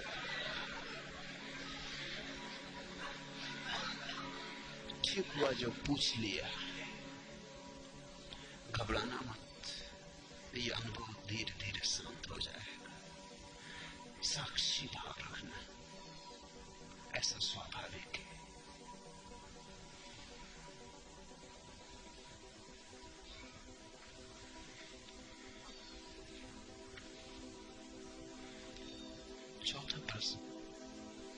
हम ईश्वर अंश हैं और अविनाशी भी। कृपया बताएं कि यह अंश मूल से कब, क्यों और कैसे बिछड़ा, और अंश का मूल से पुनर्मिलन, कभी न बिछड़ने वाला मिलना संभव है या नहीं। यदि संभव है तो अंश को मूल में मिला देने की कृपा करें कि बार बार इस कोलाहल में आके भयभीत न होना पड़े। देखिए फर्क, अभी एक प्रश्न था, वो अनुभव का था, ये प्रश्न शास्त्रीय है। हम ईश्वर अंश हैं और अविनाशी भी, ये तुम्हें पता है, सुन लिया, पढ़ लिया, और अहंकार को तृप्ति देता है, मान भी लिया। इससे बड़े अहंकार को तृप्ति देनी और क्या बात हो सकती है। हम ईश्वर अंश, ईश्वर है, ब्रह्म है, अविनाशी है, यही तो तुम चाहते हो, यही तो अहंकार की खोज है, यही तो तुम्हारी गहरी से गहरी आकांक्षा है कि अविनाशी हो जाओ, ईश्वर अंश हो जाओ, ब्रह्म स्वरूप हो जाओ, सारे जगत के मालिक हो जाओ। हम ईश्वर अंश हैं और अविनाशी भी, ऐसा तुम्हें पता है? अगर तुम्हें पता है तो प्रश्न की कोई जरूरत नहीं। अगर तुम्हें पता नहीं है तो ये बात लिखनी व्यर्थ है, फिर प्रश्न ही लिखना काफी है। कृपया बताएं कि ये अंश मूल से कब, क्यों और कैसे बिछड़ा। ये पांडित्य के प्रश्न है। कब, समय, तारीख, तिथि चाहिए। क्या करोगे? अगर मैं तिथि भी बता दूं उससे क्या अंतर पड़ेगा? संवत बता दूं, समय बता दूं कि ठीक सुबह 6 बजे फला फला दिन, उससे क्या फर्क पड़ेगा? उससे तुम्हारे जीवन में क्या क्रांति होगी, तुम्हें क्या मिलेगा? कब, क्यों और कैसे बिछड़ा। अगर तुम्हें पता है कि तुम ईश्वर अंश हो तो तुम्हें पता होगा कि बिछड़ा कभी भी नहीं। तुमने बिछड़ने का सपना देखा, बिछड़ा कभी भी नहीं, क्योंकि अंश बिछड़ कैसे सकता है? अंश तो अंशी के साथ ही होता है। तुम्हें याद भूल गई हो, बिछड़न नहीं हो सकती, विस्मृति हो सकती। बिछड़ने का तो उपाय ही नहीं है। हम जो हैं वही है, चाहे हम भूल जाएं, विस्मरण कर दें, चाहे हम याद कर लें, सारा भेद विस्मृति और स्मृति का है। मूल से कब, क्यों और कैसे बिछड़ा। बिछड़ा होता तो हम बता देते कि कब, क्यों और कैसे बिछड़ा। बिछड़ा नहीं। रात तुम सोए, तुमने सपना देखा कि सपने में तुम घोड़े हो गए। अब सुबह तुम पूछो कि हम घोड़े क्यों, कैसे, कब हुए, तो बहुत मुश्किल की बात है। क्यों घोड़े हुए? हुए ही नहीं, पहली तो बात। हो गए होते तो पूछने वाला बचता। घोड़े तो नहीं पूछते। तुम कभी हुए नहीं, सिर्फ सपना देखा। सुबह जाग के तुमने पाया कि अरे खूब सपना देखा। जब तुम सपना देख रहे थे तब भी तुम घोड़े नहीं थे, याद रखना। हालांकि तुम बिल्कुल ही लिप्त हो गए थे उस भाव में कि घोड़ा हो गया। यही तो अष्टावक्र की मूल धारणा है। अष्टावक्र कहते हैं जिस बात से भी तुम अपने मैं भाव को जोड़ लोगे वही हो जाओगे। देहाभिमान तो देह हो गए, कहा मैं देह हूं तो देह हो गए। ब्रह्माभिमान, कहा कि मैं ब्रह्म हूं तो ब्रह्म हो गए। तुम जिससे अपने मैं को जोड़ लेते हो वही हो जाते हो। सपने में तुमने घोड़े से जोड़ लिया, तुम घोड़े हो गए। अभी तुमने शरीर से जोड़ लिया तो तुम आदमी हो गए। लेकिन तुम हुए कभी भी नहीं हो तो तुम वही जो तुम हो। जस के तस, वैसे के वैसे। तुम्हारे स्वभाव में तो कहीं कोई अंतर नहीं पड़ा है।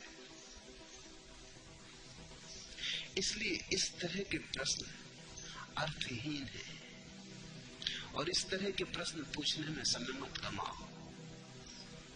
और इस तरह के प्रश्नों के जो उत्तर देते हैं वो तुमसे भी ज्यादा ना समझे।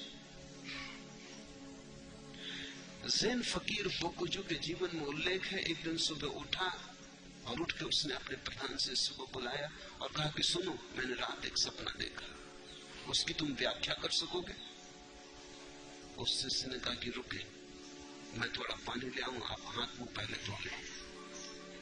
वो मटकी में पानी भर लाया और गुरु का उसने हाथ मुंह धुलवा दिया। जब वो हाथ मुंह धुला रहा था तभी दूसरा शिष्य पास से गुजरता था। गुरु ने कहा सुनो, मैंने रात एक सपना देखा, तुम उसकी व्याख्या करोगे? उसने कहा कि ठहर, एक कप चाय ले लेना, आपके लिए अच्छा है। वो एक कप चाय ले आए। गुरु खूब हंसने लगा। उसने कहा कि अगर तुमने व्याख्या की होती मेरे सपने की तो मार के बाहर निकाल देता। सपने की क्या व्याख्या? अब देख भी लिया, जाग भी गया, छोड़ो पंचायत। शिष्यों ने बिल्कुल ठीक उत्तर दिए। वो कसौटी थी, वो परीक्षा थी उनकी, वो परीक्षा का क्षण आ गया था। एक शिष्य पानी ले आया कि आप हाथ मुंह धो लें। सपना गया, अब मामला खत्म करें, अब और व्याख्या क्या करनी? सपना सपना था, बात खत्म हो गई, व्याख्या क्या करनी? व्याख्या सत्य की होती, सपनों की थोड़ी। झूठ की क्या व्याख्या हो सकती है? जो हो ही नहीं उसकी क्या व्याख्या हो सकती है? इतना काफी है कि जान लिया सपना था, हाथ मुंह धो लें, अब बाहर आ ही जाए। जब आ ही गए, दूसरे युवक ने भी ठीक किया कि चाय ले आया कि हाथ मुंह तो धुल गया, लेकिन लगता है थोड़ी नींद बाकी, आप ठीक से चाय पी ले, बिल्कुल जाग जाए। यही मैं तुमसे कहता हूं, हाथ मुंह धो लो, चाय पी लो। तुम कभी अलग हुए नहीं, अलग होने का कोई उपाय नहीं। फिर पूछते हैं अंश का मूल से पुनर्मिलन, कभी ना बिछड़ने वाला मिलन संभव है या नहीं? जब तुम बिछड़े ही नहीं तो मिलन की बात ही बकवास है। इसलिए तो अष्टावक्र कहते हैं कि मुक्ति का अनुष्ठान, मुक्ति का बंधन। वो क्या कह रहे हैं? वो ये कह रहे हैं जिससे तुम कभी अलग ही नहीं हुए उससे मिलने की योजना तो हद हो गई पागलपन की। तो ये योजना ही तुम्हें मिलने न देगी। थोड़ा सोचो, अगर तुम अपने घर के बाहर कभी गए ही नहीं तो घर लौटने की चेष्टा तुम्हें जागने न देगी। एक शराबी रात घर लौटा, ज्यादा पी गया, दरवाजे पर टटोल के तो देखा लेकिन समझ में ना आया अपना मकान है। उसकी मां ने दरवाजा खोला तो उसने कहा, हे बूढ़ी मां, मुझे मेरा घर का पता बता दे। वो बूढ़ी कहने लगी, तू मेरा बेटा है, मैं तेरी मां हूं पागल, ये तेरा घर है। उसने कहा कि मुझे भरमाओ मत, मुझे भटकाओ मत। इतना मुझे पक्का है कि घर यहीं कहीं है, लेकिन कहां? मोहल्ले के लोग इकट्ठे हो गए, लोग समझाने लगे। अब शराबी को समझाने की जरूरत नहीं होती। शराबी को जो समझाएं वो भी शराब पिए। वो समझाने लगे कि यही तेरा घर है, सिद्ध करने लगे, प्रमाण जुटाने लगे कि देख ये देख। इतनी बात समझ ही नहीं रहे कि वो आदमी शराब पिए, कहां प्रमाण। उसे न मालूम क्या क्या दिखाई पड़ रहा है जिसकी तुम सोच भी नहीं कर सकते। जो तुम्हें दिखाई पड़ रहा है उसे दिखाई पड़ ही नहीं रहा, वो किसी दूसरे लोक में है। वो अपनी माँ को नहीं पहचान रहा, क्या खाक अपने घर को पहचानेगा? वो अपने को नहीं पहचान रहा है, वो क्या किसी और को पहचानेगा? उसके पीछे एक दूसरा शराबी आया, वो अपनी बैलगाड़ी जोते चला आ रहा, तो उसने कहा कि तुम मेरी बैलगाड़ी में बैठ, मैं तुझे पहुंचा दूंगा तेरे घर। उसने कहा कि ये आदमी ठीक मालूम होता। सदगुरु मिल गए। ये सब तो ना समझ थे। हम पूछते हैं हमारा घर कहां है, बस वो एक ही रट लगाए हुए कि यही तेरा घर। हम क्या अंधे? ये आदमी सदगुरु है। तुम ध्यान रखना, तुम गलत प्रश्न पूछोगे, तुम गलत गुरुओं के जाल में पड़ जाओगे। एक बार तुमने गलत प्रश्न पूछा तो कोई ना कोई गलत उत्तर देने वाला मिल ही जाएगा। ये जीवन का नियम है। पूछो कि उत्तर देने वाला तैयार है। सच तो ये कि तुम न पूछो तो उत्तर देने वाले तैयार है, वो तुम्हें खोज ही रहे। इस तरह के प्रश्न पूछ के तुम केवल उलझनों में अपने को डालने का आयोजन करते हो। क्या पुनर्मिलन संभव है? बिछड़न हुई ही नहीं, विदा कभी ली ही नहीं, पुनर्मिलन की बात ही क्या करनी। और फिर पूछते हैं कि क्या न बिछड़ने वाला मिलन संभव? कहीं ऐसा ना हो कि मिलन हो फिर बिछड़ जाए। ये सारी बातें सार्थक मालूम पड़ती हैं क्योंकि हमें याद ही नहीं कि हम कौन हैं। परमात्मा अगर भिन्न हो तो ये बातें सब सच है। परमात्मा तुम्हारा स्वभाव है। स्वभाव को भूल सकते हैं, ये भी हमारे स्वभाव में है कि हम स्वभाव को भूल सकते हैं। एक मित्र ने पूछा है कि अगर आत्मा शुद्ध बुद्ध है और आत्मा अगर मुक्त है और आत्मा अगर असीम ऊर्जा है, परम स्वतंत्रता है, तो फिर वासना का जन्म कैसे हुआ? ये भी आत्मा की स्वतंत्रता है कि अगर वासना करना चाहे तो कर सकती। अगर आत्मा वासना न कर सके तो परतंत्र हो जाएगी। थोड़ा सोचो, संसार तुम्हारी स्वतंत्रता है, तुमने चाहा तो हो गया, तुम्हारी चाह मुक्त है। तुम चाहो तो अभी ना हो जाए, तुम चाहो तो अभी फिर हो जाए। तो मैं तुमसे ये नहीं कह सकता कि न बिछुड़ने वाला मिलन कैसे होगा। बिछड़न तो कभी हुई नहीं है, लेकिन आत्मा की ये परम स्वतंत्रता है कि वो जब चाहे जिस चीज को भूल जाए और जिस चीज को चाहे याद कर ले। अगर आत्मा की ये संभावना न हो तो आत्मा सीमित हो जाएगी, उसकी मुक्ति बंधित हो जाएगी, उस पर आरोपण हो जाएगा, उपाधि हो जाएगी। पश्चिम में एक विचारक हुआ डिडरो, उसने सिद्ध किया है कि ईश्वर पूर्ण शक्तिमान नहीं है, सर्वशक्तिमान नहीं है। उसने तर्क जो दिए हैं वो ऐसे हैं कि लगेगा कि बात ठीक कह रहा। जैसे वो कहता है, क्या ईश्वर 2 और 2 के जोड़ से 5 बना सकता है? या फिर अड़चन मालूम होती है कि 2 और 2 से 5 ईश्वर भी कैसे बनाएगा? तो फिर सर्वशक्तिमान कैसा? 2 और 2 4 ही होंगे। क्या ईश्वर एक त्रिकोण में 4 कोण बना सकता है? कैसे बनाएगा? 4 कोण बनाएगा तो वो त्रिकोण नहीं रहा, त्रिकोण रहेगा तो 4 कोण बन नहीं सकते उसमें। तो सीमित हो गया ईश्वर।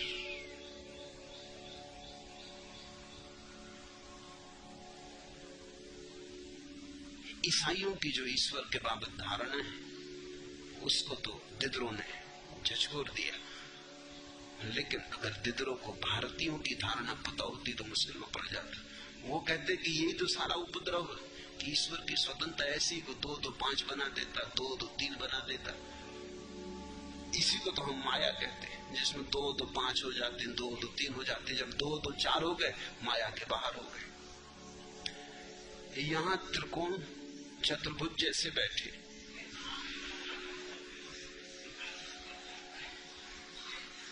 यहाँ बड़ा धोखा चल रहा है। यहाँ कोई कुछ समझे है, कोई कुछ समझे, जो जैसा है वैसे भर का पता नहीं रहा। 2 2 4 नहीं रहे, एक बात पक्की, और सब हो गया। इसको ही हम माया कहते हैं। माया को हमने परमात्मा की शक्ति कहा है। तुमने कभी सोचा इसका क्या अर्थ होता है?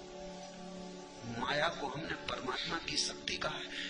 इसका अर्थ हुआ कि अगर परमात्मा चाहे तो अपने को भ्रम देने की भी शक्ति उसमें है, नहीं तो सीमित हो जाएगा। वो परमात्मा भी क्या परमात्मा जो सपना ना देख सके, तो उतनी सीमा हो जाएगी कि सपना देखने में असमर्थ। नहीं, परमात्मा सपना देख सकता है। तुम सपना देख रहे हो, तुम परमात्मा हो जो सपना देख रहा है। जाग सकते हो, सपना देख सकते हो, और ये क्षमता तुम्हारी है। इसलिए तुम जब चाहो तब सपना देख सकते हो और तुम जब चाहो तब जाग सकते हो।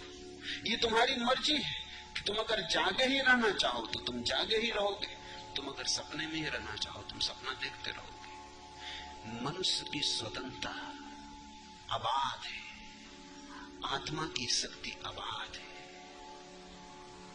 सत्य और स्वप्न आत्मा की दो धाराएं हैं, उन दो धाराओं में सब समाविष्ट है। तुम पूछते हो कि क्या पुनर्मिलन संभव है? पहले तो पुनर्मिलन कहो मत, पुनर्स्मरण कहो, तो तुमने ठीक से उपयोग किया। फिर तुम पूछते हो कि क्या न बिछुड़ने वाला, उसकी गारंटी मैं नहीं दे सकता, क्योंकि वो तुम्हारे ऊपर निर्भर है, तुम्हारी मर्जी। तुम अगर उसे छोड़ना चाहो, बोलना चाहो, तो तुम्हें कोई भी रोक नहीं सकता। तुम उसे याद करना चाहो तो तुम्हें कोई रोक नहीं सकता। और इससे तुम परेशान मत होना, इससे तो तुम अहोभाव मानना कि तुम्हारी स्वतंत्रता कितनी, कि तुम परमात्मा तक को भूलना चाहो तो कोई बाधा नहीं। परमात्मा जहां भी अड़चन तुम्हें देता नहीं। तुम अगर उसके विपरीत जाना चाहो तो भी कोई बाधा नहीं, वो तब भी तुम्हारे साथ है। तुम जब विपरीत जाना चाहते हो तब भी तुम्हें शक्ति दिए चला जाता है। सूफी फकीर हसन ने लिखा है कि मैंने एक रात परमात्मा से पूछा कि इस गांव में सबसे श्रेष्ठ धर्मात्मा पुरुष कौन है? तो परमात्मा ने मुझे कहा कि वही जो तेरे पड़ोस में रहता है। उस पे तो कभी हसन ने ख्याल ही न दिया था। वो तो बड़ा सीधा साधा आदमी था, सीधे साधे आदमियों पे कोई ख्याल देता? ख्याल तो उपद्रवियों पर जाता है। सीधा साधा आदमी था, चुपचाप रहता था, साधारण आदमी था, अपनी मस्ती में था, न किसी से लेना न देना, किसी ने ख्याल ही न दिया था। हसन ने कहा, यह आदमी सबसे बड़ा पुण्यात्मा। दूसरे दिन सुबह गौर से देखा, लगा कि बड़ी प्रभा है इस आदमी की।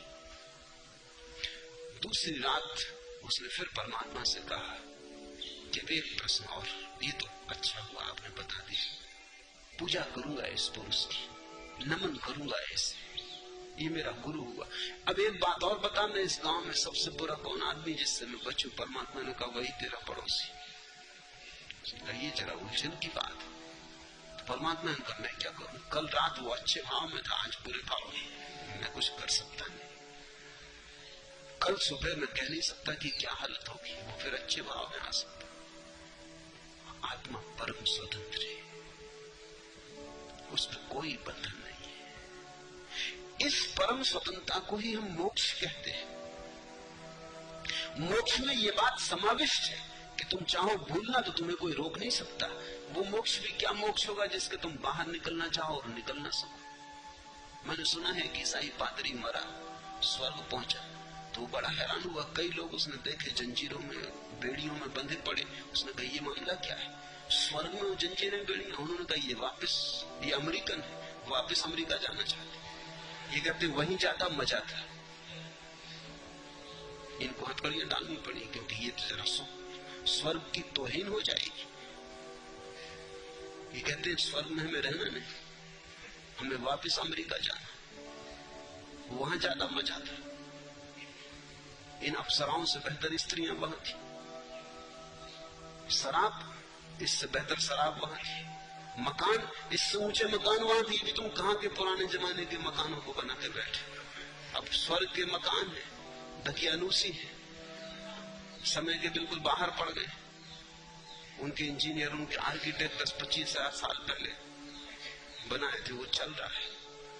कहते हैं हम अमेरिका जाना, तो इनको हमें बांध कर रखना पड़ा। अगर ये भाग जाए और अमेरिका पहुंच जाए तो स्वर्ग की बड़ी तौहीन होगी, फिर स्वर्ग कोई आना कैसे चाहेगा। लेकिन स्वर्ग क्या रहा अगर वहां हथकड़ियां डली? इससे तो फिर नरक बेहतर, कम से कम हथकड़ियां तो नहीं। एक बात ध्यान रखना, स्वतंत्रता यानी स्वर्ग, मुक्ति यानी मोक्ष। तुम अपनी स्वतंत्रता से जहां हो वही मुक्ति है। और ये अंतिम घटना है, ये अंतिम बेशर्त बात है, इसके ऊपर कोई शर्त नहीं। तो अगर किसी मुक्तात्मा की मर्जी हो जाए कि फिर वापस लौटना संसार में, तो कोई रोक सकता नहीं। लौटती नहीं मुक्तात्मा है, ये दूसरी बात है। लेकिन अगर कोई मुक्तात्मा लौट नहीं चाहे तो कोई रोक सकता नहीं, क्योंकि कौन रोकेगा? और अगर कोई रोक ले तो मुक्तात्मा मुक्त कहां रही? तुम निकलने लगे स्वर्ग के दरवाजे से, उनका रुको, बाहर न जाने देंगे। ये स्वर्ग है, कहां जा रहे हो? ये स्वर्ग इसी क्षण समाप्त हो गया। मैं तुमसे ये नहीं कह रहा हूं कि मुक्त आत्माएं लौटती हैं, मैं ये कहता हूं कि लौटना चाहे तो कोई रोक नहीं सकता। इसलिए मैं तुम्हें गारंटी नहीं दे सकता। तुम अगर लौटना चाहो तो मैं क्या करूंगा? तुम अगर परमात्मा को भूलना चाहो तो मैं क्या करूंगा?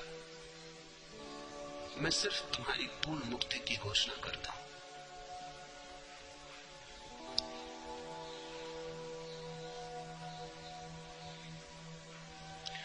यदि संभव हो तो अंश को मूल से मिला देने की कृपा करें। बहुत सस्ते में तुम्हारा इरादा है।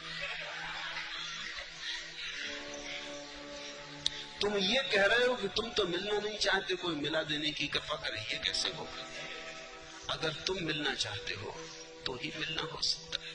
ये तुम्हारी ही चाहत, ये तुम्हारी ही संकल्प, तुम्हारी ही आकांक्षा होगी, अभीप्सा होगी, तो कोई तुम्हें और नहीं मिला सकेगा।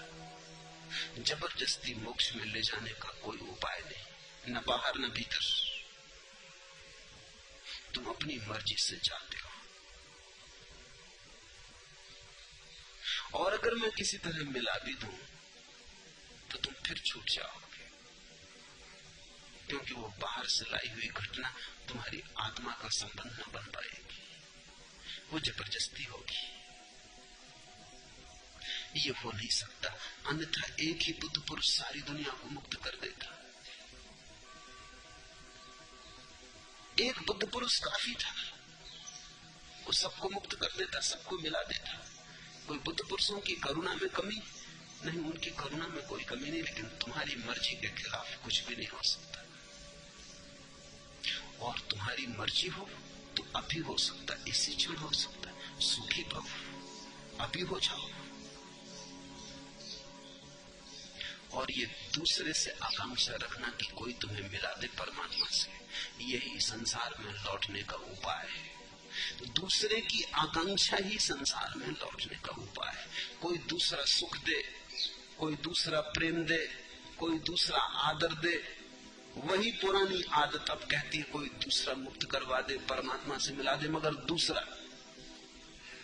तुम कब तक कमजोर, निर्बल, नपुंसक बने रहोगे?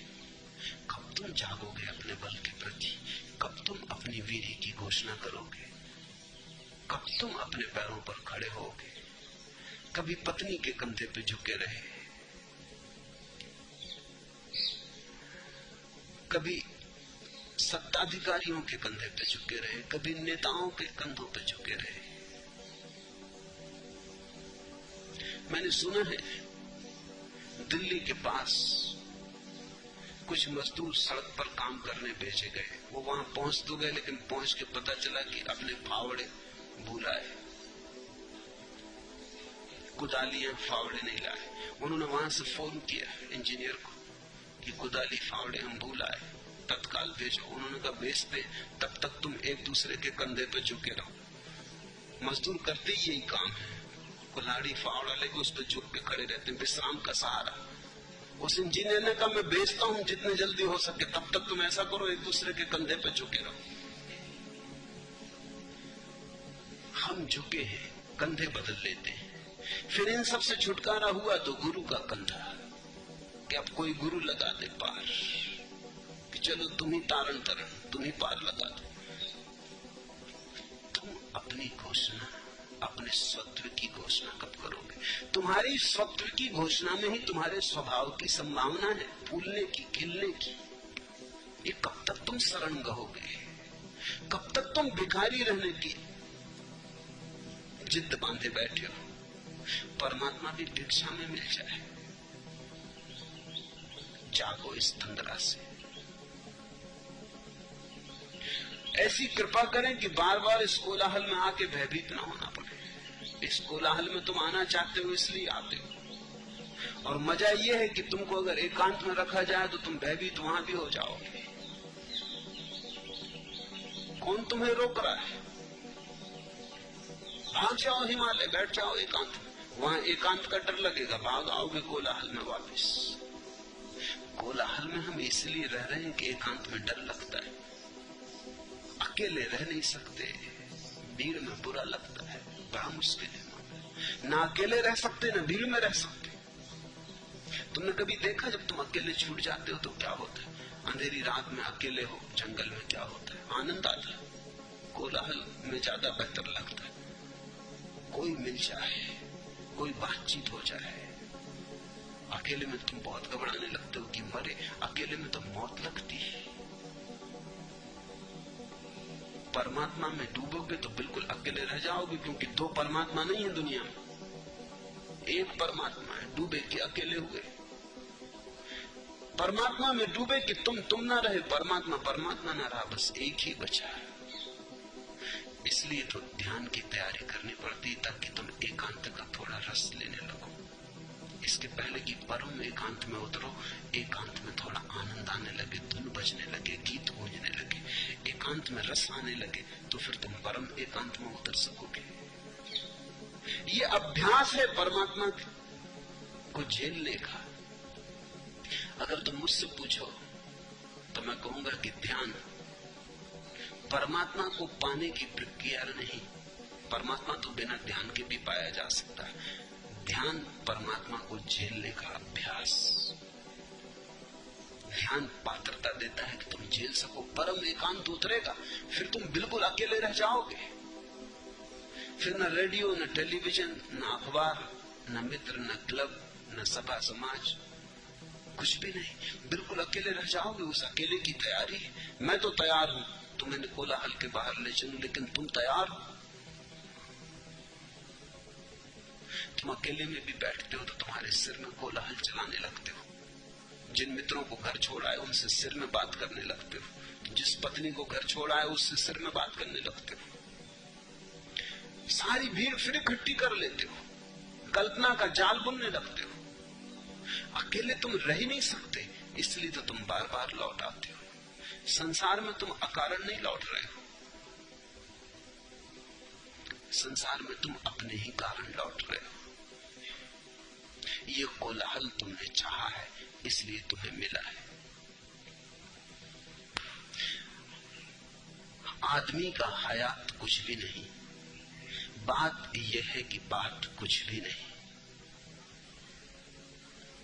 आदमी का हयात कुछ भी नहीं। आदमी की जिंदगी कोई जिंदगी थोड़ी है, जिंदगी तो परमात्मा की है। बात यह है कि बात कुछ भी नहीं। आदमी तो बेबात की बात है।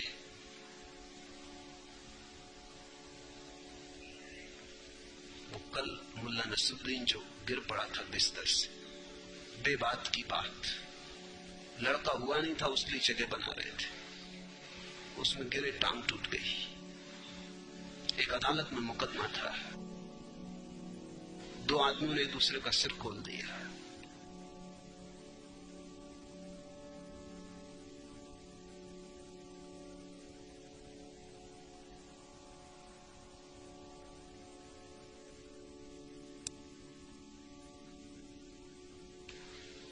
मजिस्ट्रेट ने पूछा मामला क्या है? वो दोनों बड़े सच्चा। उन्होंने कहा मामला क्या बताएं, मामला बताने में बड़ा संकोच होता। आप तो जो सजा देना हो दे दो। उसने कहा फिर मामला भी तो पता चले, सजा किसको देने? तो दोनों एक दूसरे की तरफ देखें कि तुम ही कह दो। फिर मजबूरी में जब मजिस्ट्रेट नाराज होने लगा कि कहते हो या नहीं, तो फिर उन्होंने बताया कि मामला ऐसा, हम दोनों मित्र बैठे थे नदी के किनारे रेत में। ये मित्र कहने लगा कि मैं एक भैंस खरीद रहा हूं। मैंने कहा भैंस मत खरीदो, क्योंकि मैं एक खेत खरीद रहा हूं। और तुम्हारी भैंस खेत में घुस जाए तो अपनी जिंदगी भर की दोस्ती खराब हो जाए। इसने कहा जा जा, तेरे खेत के रोकने खरीदने से हम अपनी भैंस न खरीद, तू खेत मत खरीद। और फिर भैंस तो भैंस है, ये कहने लगा। अब घुसी गई तो घुसी गई, कोई भैंस के पीछे हम दिन भर थोड़ी खड़े रहे। और ऐसी दोस्ती क्या मूल्य की? कि हमारी भैंस तुम्हारे खेत में घुस जाए और इससे तुम्हें अड़चन हो जाए। तो मैं भी रोब में आ गया और मैंने कहा अच्छा तो खरीद लिया खेत, तू दिखा खरीद के भैंस। तो मैंने ऐसा जमीन पर रेत पर लकड़ी से खेत बना दिया कि ये रहा खेत, और इस मूर्ख ने एक दूसरी लकड़ी से भैंस घुसा दी। झगड़ा हो गया, मारपीट हो गया। अब आपसे क्या कहें, आप सजा दे दो, कहने में संकोच होता है।